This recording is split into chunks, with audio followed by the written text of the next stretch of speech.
everyone and welcome back to my YouTube channel. I hope you're having a fantastic day. Today I'm coming to you with a book review, and this time it is of House of Earth and Blood by Sarah J Maas, which is part of the Crescent City series, which is her new fantasy series. As I was going to show you the cover, but like my book doesn't have the cover on anymore. So this is an 800 page, just over 800 page whopper. And I started reading this before the coronavirus lockdown, and then the lockdown sort of came out, so I came back to Stoke and had already taken the cover off this in London, so because it kept slipping off and it's still in London. But this is, I thought I would just show you this is one of the illustrations. It's on the inside. Is it the same on the back? Different illustration. Yeah, it's the same on the back. So if you've been around these parts for a while, you know that Sarah J Maas is like my favourite author of all time. So if Sarah J Maas writes it, I'll read it. So as soon as this series was announced, I got it on pre-order. It arrived at my house. No, I ordered it to Waterstones so that I could collect it the day it came out. And the day this came out, a Cassandra Clare book came out. And literally, I walked in and was like, "Hi, I've got an order to pick up." And the woman in Waterstones was like, "Are you Sarah J Maas or Cassandra Clare?" And I was like, "Sarah J Maas."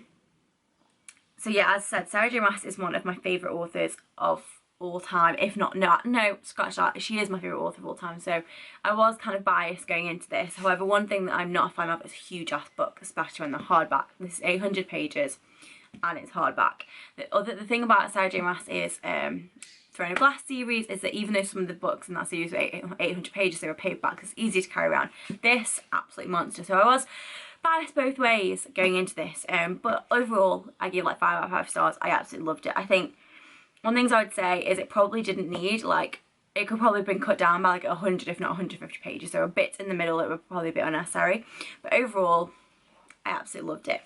As I said, this is Sarah J Maas's first foray into adult fantasy.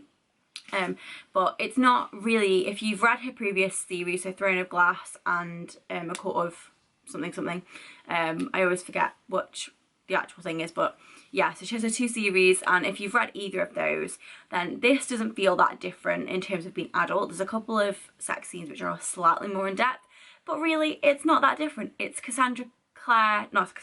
Sarah J Maas at her best.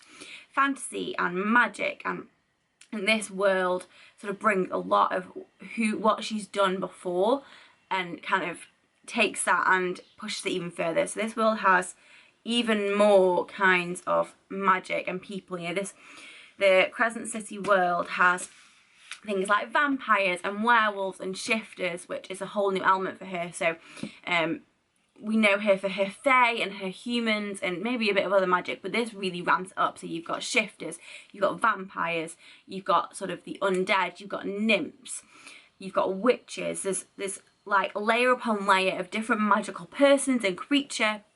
It's really exciting. And I think the thing with Sarah J Maas, I keep getting, my brain is muddled today, with Sarah J Maas is she never just information dumps on you. She really takes her time to develop a world and develop characters and develop types of creature or types of animal or types of being. And I think that's the thing with this, that she does that so well, is that because she gave herself like 800 pages to do it, she really took her time. And we kind of learned as we went along, where it just dumped on, which is really refreshing, because a lot of time within fantasy, especially within a first book in a fantasy series, like you get so much information dumped so quickly.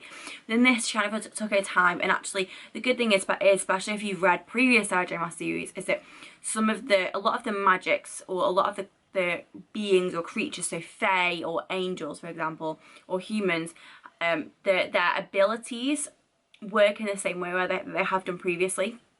So there's kind of a bit of a basis there, which is really nice.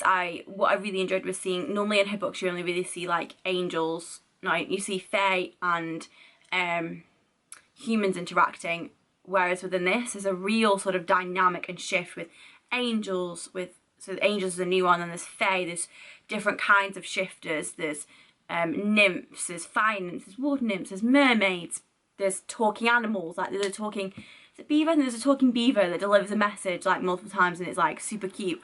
There's a lot of depth, and which her previous books are super deep, and there's a lot of depth, and you know, world building. But with this, I think she just steps it up a gear, that there's so many different kinds of people and characters and animals and beings that it could be overwhelming, but it's not, and she does that super well.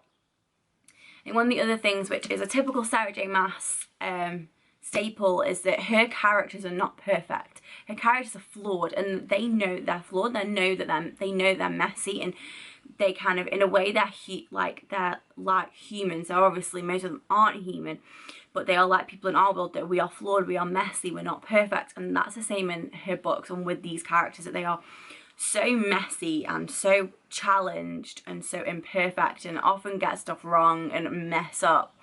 And she doesn't shy away from that as, you know, as wanting these characters to be perfect, because they're not, and it works really well, especially within this, to drive the story into places that you just kind of don't expect it to go at all. And there's a couple of big twists which I didn't expect. There was one big twist which I did expect. There's a lot of stuff that leaves you guessing and questioning, and there's reveals which are really cool, and characters that pop up and you're just like, what the heck? And it's really exciting. And I just kind of, especially, I flew through the last 300 pages of this, and they read them in like 24 hours. The last 300 pages, to me, the ending and the way that it ended and the way that she's kind of building up into the series was amazing, and I loved that. As I say, the middle bit, I think she could have probably taken out at least 100 pages, but overall, I did love it. And another staple of Sarah J Maas, which she always does, is really strong, kick-ass female characters. Again, this book, and I imagine this series, will be absolutely no different. There's strong male characters, and there's so many characters in this. It's kind of a bit like a bit like Game of Thrones in that way, that there's so many characters, so many factions, which again makes it super interesting. But she just writes her female characters so strong and so able, but also, so, again, I say, so flawed. And it's something which fantasy often does, fantasy world books do lack, because often it's the men who are so strong, and she doesn't shy away from that. So if that's what you love about Sarah J Maas, I think you'll love it in this series. I will say, again, this is typical of me with Sarah J Maas. There are bits of this book that I literally, at the end, was crying my eyes out, sat on the decking outside. Like, there's a bit, I think I've even, like, put the corner over. Might have done anyway. No, I don't think I did, but there's a bit where I literally was like crying. There's this fantastic arc with with the main character and a lesser character, and there's just a bit where he's like, hold on, we're coming.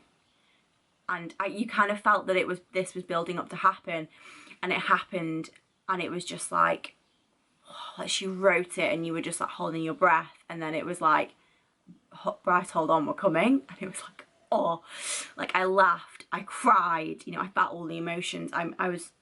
Sarah J Maas just does it so well. And yes, as I say, this book is huge. It's 800 pages, it's hardback. There are bits which probably are a bit unnecessary, like in the middle it could have been tightened so it wasn't as long, but at the same time, I loved it. I read like the last 200 pages in like 24 hours. It is spectacular, and I'm really excited for this series. The only sad thing is that I'm probably going to have to wait like a year. What I did, Sarah J Maas's previous series, I always forget what the actual, I know it's a Court of, and then I forget what the other bit is. Court of Thorns and Roses, that series. I didn't read that for some reason, like just I didn't get around to it. So by the time I did come to read it, the whole 4-book series was out, so I literally back-to-backed it, and I love doing that, especially if I really enjoy a series. So I'm kind of really sad that I can't do that with this. So I'm going to be holding my breath, waiting for the next book in the series to come out with bated breath, because it was so good. So those are my thoughts on House of Earth and Blood. Yeah, House of Earth and Blood by Sarah J Maas. I hope you enjoyed this. Please let me know in the comments if you've read it and what you thought. Also, let me know if you've got any book recommendations for me based on my review of this, as I would love to hear what you guys think I might like to read next. I've also got all of my social channels and my Goodreads linked in the description box, so please remember to check those out. Hope you have an amazing day, and I shall see you guys soon.